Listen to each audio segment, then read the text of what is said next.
मित्रांनो, आजची ही गोष्ट जी मी तुम्हाला सांगणार आहे ती खूपच ज्ञानवर्धक आहे. जे लोक ही गोष्ट पूर्ण मनापासून ऐकतात त्यांच्या घरात कधीही वाद निर्माण होत नाही. त्यांच्या घरात नेहमीच सुख आणि शांतता नांदत असते. तिथे माता लक्ष्मीचा सतत वास असतो.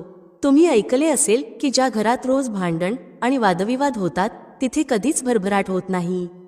अशा घरात माता लक्ष्मीचा वास नसतो. पण ज्या घरात सुख शांतता असते तिथे सुख समृद्धी येते आणि माता लक्ष्मीचा वास तिथेच असतो.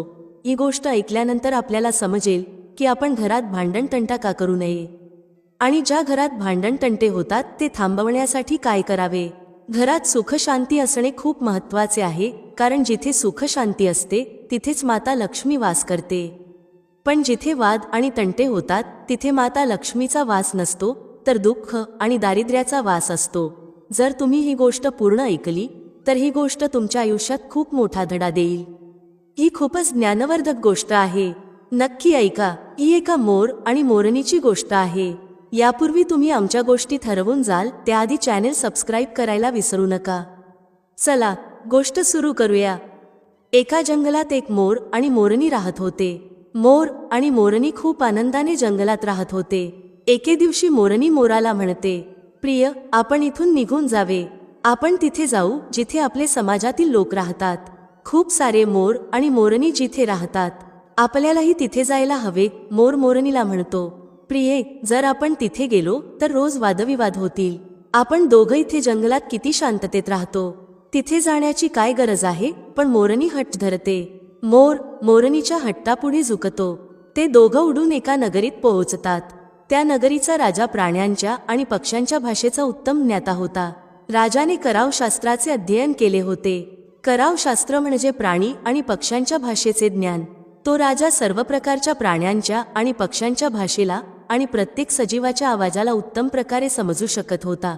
ते दोघं मोर आणि मोरणी त्या नगरीत पोहोचतात. एके दिवशी राजा आपल्या राणीस म्हणतो, हे राणी, मला खूप भूक लागली आहे. तुम्ही मला जेवण द्या.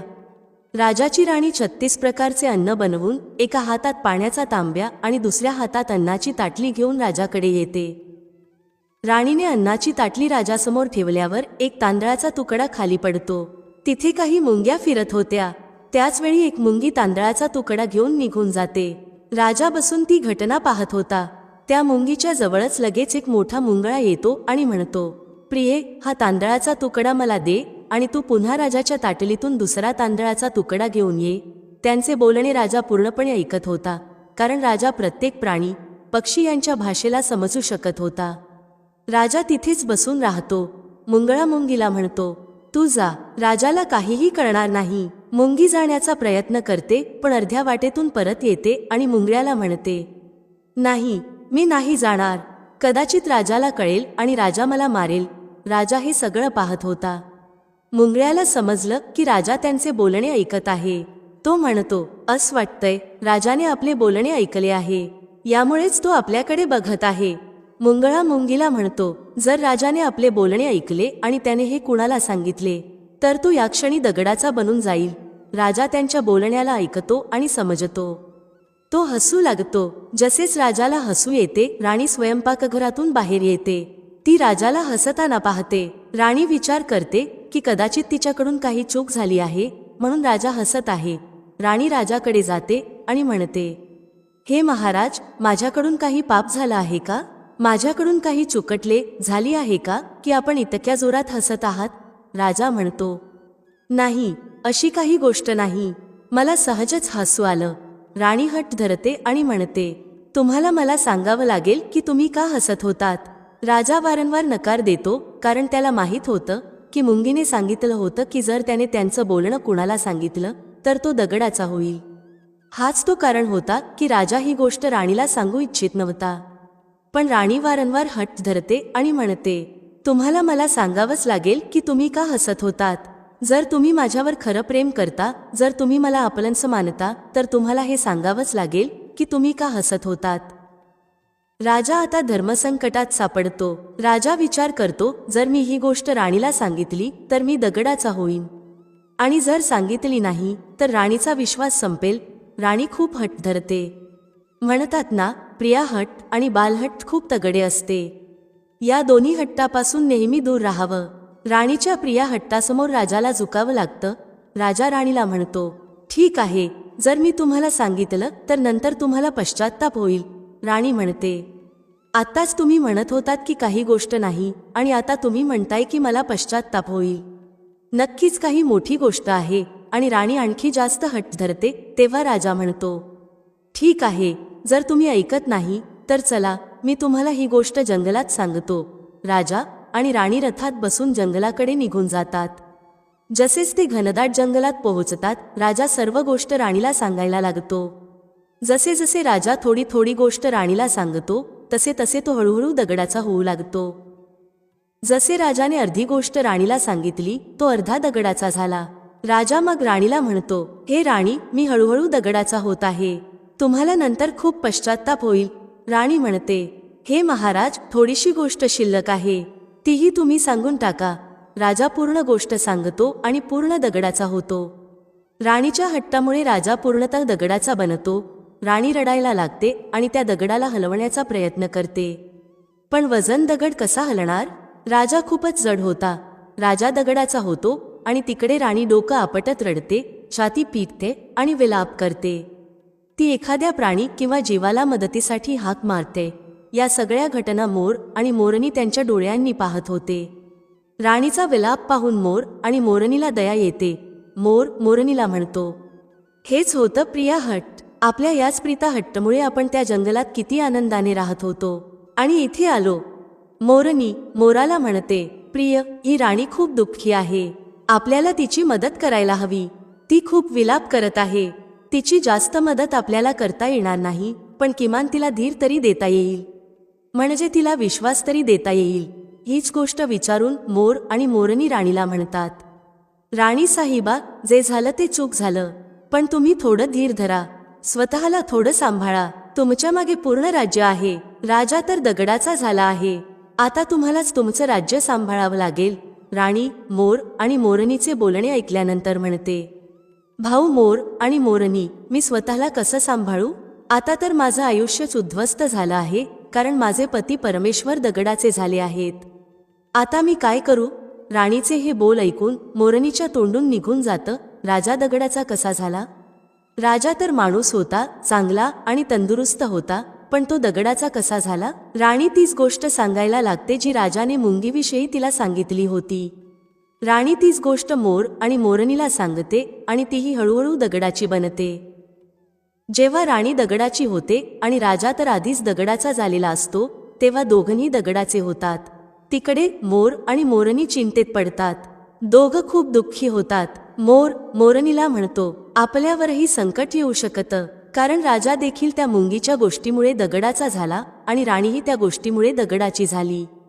तुम्ही स्त्रिया, तुम्हालाही कोणती गोष्ट लपवता येत नाही. मोरनी म्हणते, पियाजी, आपण इथून दूर निघून जावं का? मोर म्हणतो, अगं मूर्ख, दूर जाण्याने काय उपयोग होईल? हे संकट तर पृथ्वीच्या कोणत्याही कोपऱ्यात आपला पाठलाग सोडणार नाही.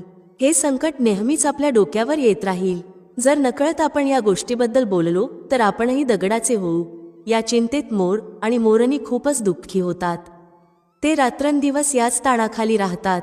ते ना जेवण करतात, ना शांत झोप घेतात. सतत हाच विचार करतात की ही गोष्ट त्यांच्या तोंडून नकळत बाहेर जाऊ नये.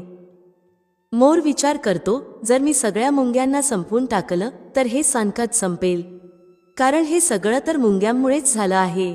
मोर मोरनीला म्हणतो, प्रिये, जर आपण सृष्टीतील सगळ्या मुंग्यांना संपवून टाकलं तर हे संकट संपेल.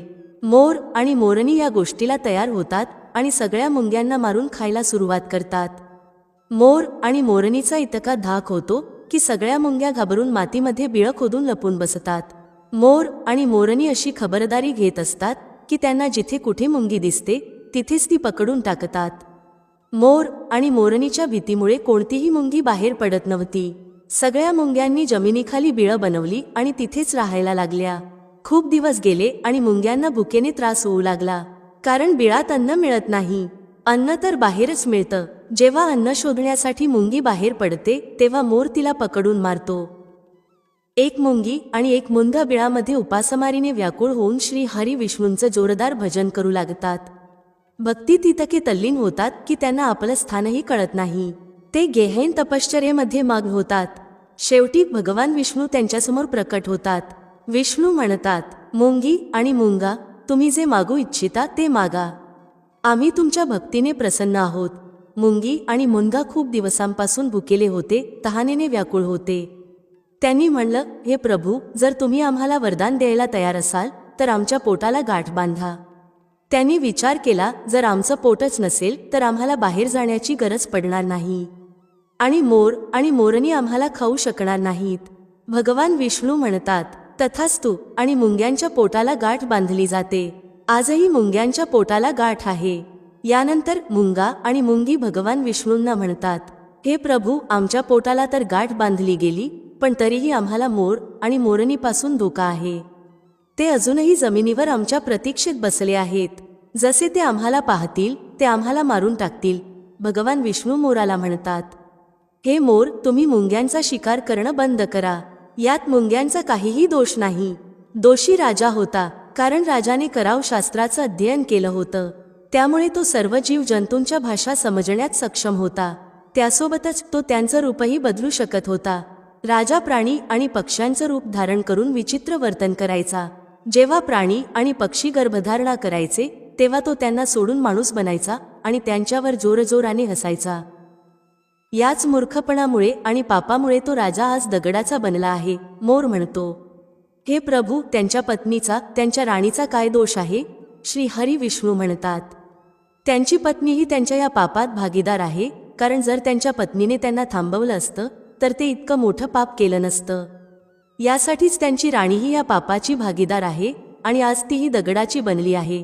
श्री हरी विष्णूंच्या समजावण्यानंतर मोर त्यांना विचारतो, हे प्रभू, पण जर ही गोष्ट आम्ही कुणाला सांगितली जी राणीने आम्हाला सांगितली होती तर काय आम्ही दगडाचे होऊ? श्री हरी विष्णू म्हणतात, तुमचं हे श्राप आता संपलं आहे. तुम्ही कुणाला ही गोष्ट सांगितली तरी काही फरक पडणार नाही. आता तुम्ही कुणालाही ही गोष्ट सांगू शकता. तुमच्यावरचं संकट टळलं आहे. मोर आणि मोरणी खूप आनंदित होतात. त्यांचा आनंद गगनात मावत नव्हता. श्री हरी विष्णू अंतर्ध्यान होतात आणि निघून जातात.